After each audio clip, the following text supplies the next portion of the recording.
I've always had a budget, but until recently, it wasn't very regimented. I'd look at my spending at the end of the month, make sure all my bills are paid, and also being cautious of how much I eat out. This was a very passive way to go about it, and I was under the impression I was living within my means. After learning more about budgeting on Think Save Retire, I wanted to see how my spending measured up in comparison to some of the most widely accepted budgeting best practices. The main strategy that caught my attention was the 50-30-20 rule. I was curious how well I could trust my gut feelings about my lifestyle and my spending versus my income. Hi guys, my name's Dakota with Think Save Retire, and today I'm going to be comparing a freestyle budget with the 50-30-20 rule.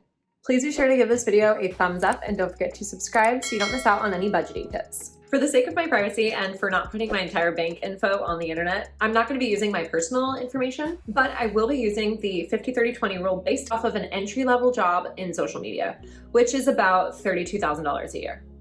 Okay, so what is the 50-30-20 rule? The 50-30-20 budgeting method was popularized by Elizabeth Warren, yes, the senator herself, and her daughter, Amelia Warren Tyagi. It's a super easy way to organize your budget and your money. And it's pretty beginner friendly if you ask me. You know, a beginner. The idea is that you should spend 50% of your income on living expenses, so your rent, mortgage, transportation, bills, groceries, etc. 30% of your income on wants and lifestyle choices, aka entertainment, things that you do for fun or things like dining out.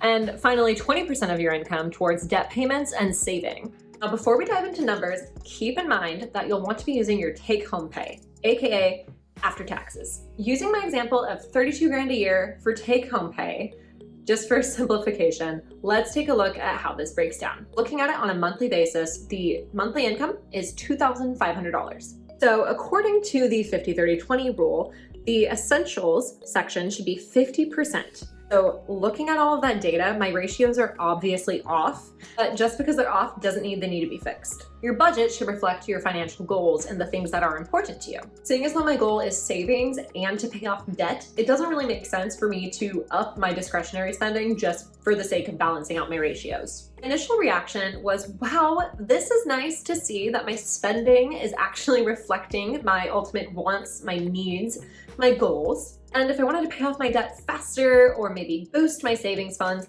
I could probably shave a little bit off of that grocery budget, which is $500 a month. Despite the fact that the average cost of groceries for a couple is $625 a month, $500 still kind of sounded like a lot to me. I love trying new things at Trader Joe's, but sometimes the things that we choose to buy, like wine or organic, grass-fed beef, it can start to add up. So right off the bat, I know I could cut back on buying wine or maybe buy slightly less quality meat if I really wanted to pull back that grocery budget. For the entire breakdown of my grocery budget and for some tips on how you can save money at the store, make sure you check out our budgeting for groceries video. Another way I could cut back on the discretionary spending is I could eat out and shop less, but we aren't really putting that much money towards entertainment. We don't go to concerts, we're not going physically out to eat, we're not going out to get drinks, we're not really traveling.